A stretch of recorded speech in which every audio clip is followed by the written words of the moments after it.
Emily, Steve! welcome. It's so good to see you. Thank you so much for having us. Absolutely. Thank you for coming and welcome to Teltron, shall we? Yeah. All right, cool.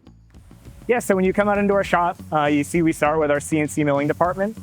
Again, historically, we were always precision sheet metal fabrication. We added CNC machining about 10 years ago when I bought Teltron, and it's one of the areas that we're trying to grow the fastest. You know, kind of our history as a sheet metal shop, when we got into machining, we were a sheet metal shop with a machining center, and then we were a sheet metal shop with 2 machining centers. Really the last 4 or 5 years, we've become a really dynamic machining shop. Yeah. So 3 of our machines have 4th and 5th axis. We have 2 machines with 4th axis. And the level of work that we do is in line with all of our sheet metal work. So tight tolerance, demanding parts, discerning customers. We want to do our machining to a level that's in line with what we do for sheet metal fabrication, not only in terms of the quality, but also the volume as well. Yeah. So yeah, tell me about some of the parts that you guys make. Yeah, sure. So looks like Lucas here is running a 3-axis part in our VF4SS. This is one of our larger machining centers. It's 4th and 5th axis as well, but this again is a 3-axis part. For the most part, we're doing small to mid-size aluminum parts. But again, we're a job shop, so it's highly diversified. But when we got into machining 10 years ago, I think what really surprised all of us was the synthesis between our sheet metal and our machining. So there's a lot of sheet metal parts that, due to the tolerances or the order of operations, have to go into one of our mills. And then there's also a number of just straight machine parts. If there's a 1/2 inch or 1 inch thick stainless steel part, we're able to profile that on our laser. The beauty of that is that we have that actual cut file.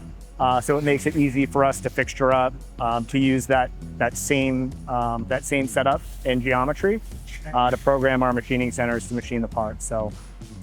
So I would say, about half of our staff, these were folks who were, they knew they wanted to get into metal fab or the trades from an early age. So, Votech grads, just a strong background in this and really kind of knew what they wanted to pursue. So they've been a great fit obviously in our shop and any shop. Right. Particularly with our machining, because we built this from the ground up. Again, we were a sheet metal shop that wanted to get into machining. So we didn't really want to give that away and just hire kind of like these, seasoned hands to come in and really take over our machine shop, because I think as we've added things, we've been really thoughtful not to silo ourselves out. So again, the key here, and what I probably emphasize the most to customers that come and see us and what sets us apart, it's all the services we provide under one roof, the complementarity and the synthesis. So, we're not subbing things out. And then we didn't just buy or kind of farm out a capacity that we have under this roof. The machining is something that we really built organically. So it just gives us tremendous control, and the folks that we really have, I'd say it's probably our youngest department, if you can see some of the folks working here. Yeah. A couple had machine shop experience. They were, relatively younger folks that were looking, primarily from smaller shops that were looking to advance. And then someone like Lucas I think he worked in a bakery. He was in food production. And it's been unbelievable to have someone who's eager and willing, being the type of people forward shop that we are. If you're a good person, you come here with the right attitude, we'll teach you everything. So again, this is a very, another pretty simple 3-axis part, but it can at least identify or illustrate what we do here. So I think that's 1/2 inch aluminum plate.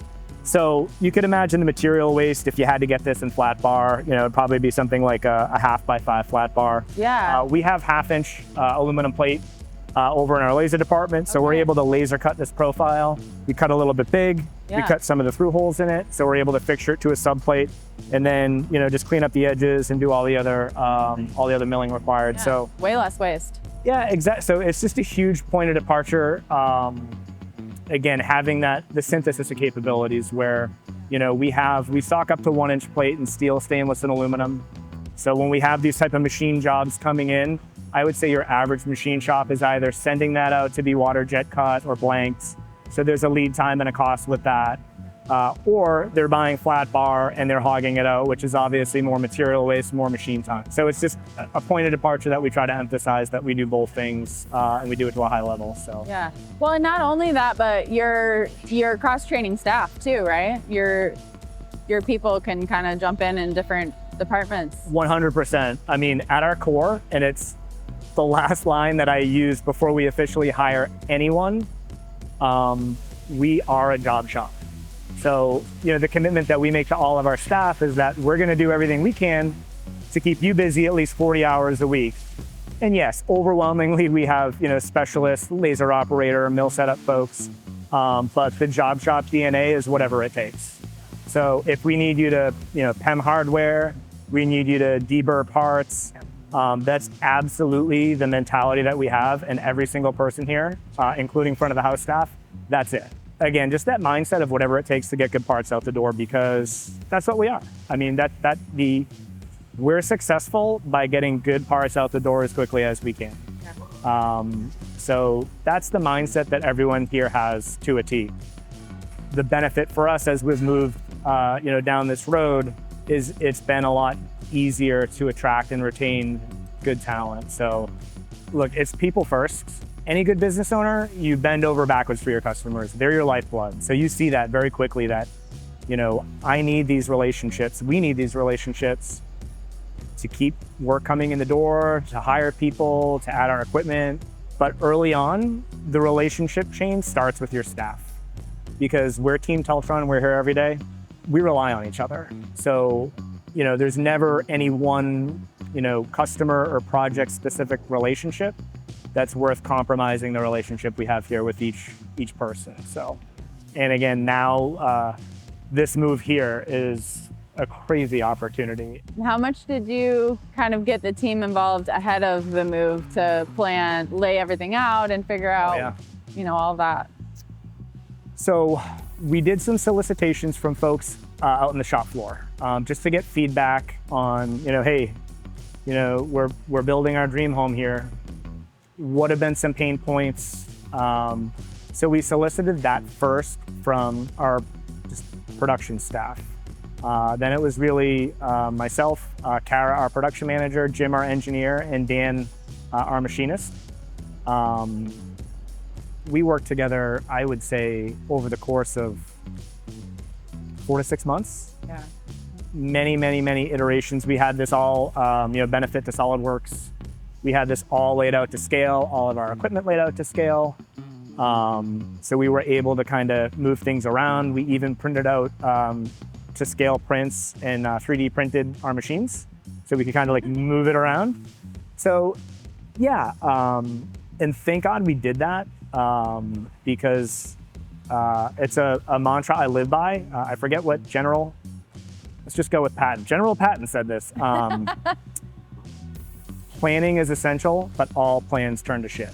And I think just as a business owner, especially for a job shop, I mean, if you don't embrace that, I don't know how you survive. Because you have to constantly be planning the day-to-day and strategizing for the month-to-month, year-to-year. Yep. And constantly iterating. And it never, in the heat of battle. Yep. It's the heat of battle. Some days it doesn't seem to be going that way. Yep. But when you take the 30,000-foot view and you look back, it's like, oh, that's it. We are actually accomplishing the things that we set out to accomplish. So probably, definitely more than anything that I emphasize here all the time, and it starts with telling myself, is perspective. We have 6 welding bays. Every welding bay, MIG, TIG. All of our welders are proficient in MIG, TIG, steel, stainless, aluminum. We also have a fiber laser welder. And the robot? Yeah, and then we have our Cobot welder. Oh, Cobot. Yeah, so again, we invested in this two and a half years ago. Okay. And it's been amazing. I think like a lot of things, if we have an opportunity to get into a new technology, and we vet it and we know that we can make it work, our mindset very much is we can't do it fast enough. Yeah. I mean, the sooner we get this Cobot in here, the sooner we're a shop that has a Cobot welder. We're basically in the door to automated welding. We have a handful of jobs that really keep this machine busy. but it's certainly something that we're looking to identify more automated welding work that we can add. So yeah, and the other wild thing I will add, other than our fiber laser with the tower, all of this equipment was at our old building, which literally no one could believe, because when we bought this, we thought we'd be in one corner. But again, it was just a really challenging work environment in our last shop. So now we have this tremendous space that we're, I mean, it's already a huge relief now that we know how to use it. But we know that, you know, over the next year or two, we're really going to find ways to perfect it. So, you know, that goal of 2 to 3x in 2 to 3 years is not crazy, because we have all the equipment, we have the space. It might be adding a couple more people and just getting the right flow where, you know, we'll get there pretty quick. So, yeah. So all of this was in your old shop, except for that? Pretty much, yeah. Wow, that's amazing. One more thing. Well, we can walk around into our forming department, but we just got this machine 2 weeks ago. Okay, so that one too. Yep, with the old and with the new. So, yeah, and definitely another thing that I would want to highlight coming out here that you wouldn't be able to discern is all the software that we use. So it's fully integrated. So that was one of the big reasons why we bought another 10-foot press brake. Was we do all of our programming offline, all of our bend programs, laser programs, everything's on one network. So we can have any operator, you know, pull the program, everything's controlled. The operator is limited to what they can edit or do. And adding another new press brake was just another machine that we could have almost anyone here competently and safely run without much supervision, and really do so efficiently. And again, that replaced one of our old Blue Armada press brakes that are as old as I am, that are great machines, still have a place in a good job shop, but you know, very limited amount of folks that can safely and successfully run one of those machines. So we did add this guy right here. So yeah, so our laser system is the biggest capital investment we've made as a company. So our last shop, we had a similar fiber laser, but it was a 3 kilowatt with a single shelf of automation. So that was the laser that I think over 3 years of having it, we about doubled our revenue output.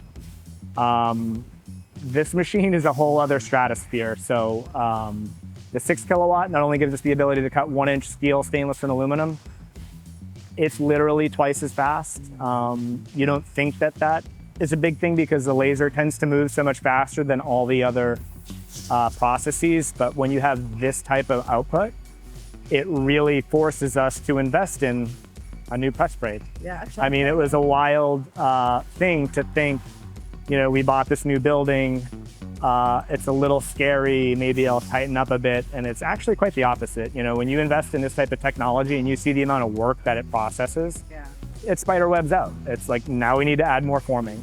Eventually we're gonna have to add more welding. Eventually we'll have to add more powder coating. So, so this really is the engine that drives this shop. I would say about 80% of our sheet metal work and probably about 20% of our machine work comes off of this laser. So the automation is a 15 shelf tower. So that means we can load up to 15 shelves of all types of material, similar or dissimilar, it doesn't matter. And we can schedule this machine to feed the laser. We run completely lights out. All the vision technology in this machine prevents all the little things that would jam up a lights out run. And again, you're running all types of dissimilar materials. So we can run 1/8 aluminum, we can run thick steel plate. You know, after we validate a program through our quality control, we know it's good. It's the same cut condition, and the geometry has been validated. So we're able to just nest it, load it, and hit go. So this is a turret punch press. Yeah, this did come from the old shop. So this is a processing machine. So the flat sheet metal comes in and we're processing it either on our laser or our punch press. So we have the loader here. So the loader will feed one sheet in, put it into the clamps after the process sheet comes out. So this machine, as a punch press, it's hard tooling punches and dies. So we have a rotary turret in there with all different shape, size stations. And the tooling, you can see these parts here are just some pretty simple chassis. So a parting die that's actually, you know, punching the metal slugs out to form the geometry of the part. But the tooling is spring-loaded. So spring-loaded tooling allows us to do forming. So we do tapping, countersinking, louvers, extrusions, and we do everything that we can in our CNC. So there's a lot of great examples of parts that we do that have extruding, tapping, countersinking, and part marking, and it's all done in the automation and in the punch press. So, rather than having multiple operations throughout the shop, streamlines it here, and then having the automation, we can run lights out. So again, we're almost 6-year-old company, and when I bought Teltron in 2016, starting then, we've turned over every single piece of equipment on our floor. So from the processing with a punch, laser, automation, all of our welding equipment. I mean, everything's inverter welding from our MIG, TIG, fiber laser welding, all new welding tables, all new powder coating. We have 6 new press brakes. We kept the one old press brake. Everything, yeah. When I started in 2008, 2009. That was a great time. And starting here, Teltron was an excellent, well-established shop. But like so many that age out, they hadn't invested in 20 years. Right. So, and they hadn't gotten rid of anything. So I think a good part of our shop was almost like a living museum. Yeah. The old Diacro stylus punch press and these things that were like literally like World War II, post-World War II era machines that serve a purpose, but not in a dynamic job shop. I mean, we're not doing simple repetitive work. It's quite the opposite. It's, it's really dynamic and demanding, constantly changing, and you need to have the equipment that matches. And if it doesn't, you can't get it off your floor fast enough. Another great example of, just being a modern job shop, the touchscreen controller and the new machine might look nice, but it's really about how it works process-wise. So, all of our jobs, we program the forming offline. So when parts come here and hit the forming department, they're already programmed. So when they get here, there's a program that any one of our operators can retrieve. Then the benefit of the new machines is the controllers are all graphic user interface. It will show you the tool type, the part, where things go. So, I mean, it's almost intuitive to set these machines up. The tooling is all the same height. I mean, a little bit of, specialized knowledge in setting up a press brake. Yeah. These new machines render the majority of that not as important as it once was. I mean, 10 to 20 years ago, a good brake operator was one of the most talented, highly compensated people in the shop. Truly, like, a lot of jobs would have to go to a specific operator, which, again, we lived that way for many, many years. That's a tough way to live as a job shop, because if that operator is not there, right, whatever we all know the deal. Yeah. So the ability to form everything offline, it's inspected, verified, validated before it even hits the floor. So we're able to simulate the forming. We know that we can form it. We know the tooling that we have to use. And then even some of our machines have CMM, they call it a bend indicator. Oh. So operators were able to verify that on a first piece, they can hit a critical dimension. If you're using a vendor that doesn't have their own in-house paint and powder coat, I just think you're doing your company a disservice. Without a doubt, when it comes to sheet metal, our greatest asset is having in-house finish, because it gives us complete control over cost, quality, and lead time. Yep. And I just can't tell you, like, logistically, we have a 50-piece order on these weldments. So, this is a pretty sizable box. Yeah. Pretty technical too. There's a lot of holes and. Exactly. And when it comes to welding, we're not welding 50 of these. They're coming out, we're doing 5, 6, 7, 8 a day, whatever the case may be. You can't feed that to a coder. We're going to give you 8 a day. That's not how that works. So, I mean, if you just think logistically to load 50 of these or 25 of these into a box truck, Yeah. send it to a painter. Oh yeah. The whole thing. Yeah, and they're putting them, again, they're unwrapping them, they're prepping them, they're hanging them, they're coating them, and then they're having to rewrap and package, load all 50 back on a truck, then you're taking them off. I do encourage customers, if you have like really demanding, like precision masking, stuff that like your current vendors have been falling on their face for finish, send it to us. because the majority of shops don't have all this under one roof, where if you need masking tolerances in 5 or 10 thou, we can cut that, we can machine that, we can make tooling to cut masking tape, whatever it is, we have the inspection capability to ensure that that's happening. I mean, again, those are the types of challenges that we rise to, because we know that, hey, we get to machine this part, we get to fab this part, and then we get to coat this part. So great opportunity to knock it out of the park. And if you're looking for an outstanding vendor for sheet metal, machine parts, paint, powder coat, any manufacturing type of partnership, would love to have you come down, see the new building, and see if there's opportunities that work well for both of us.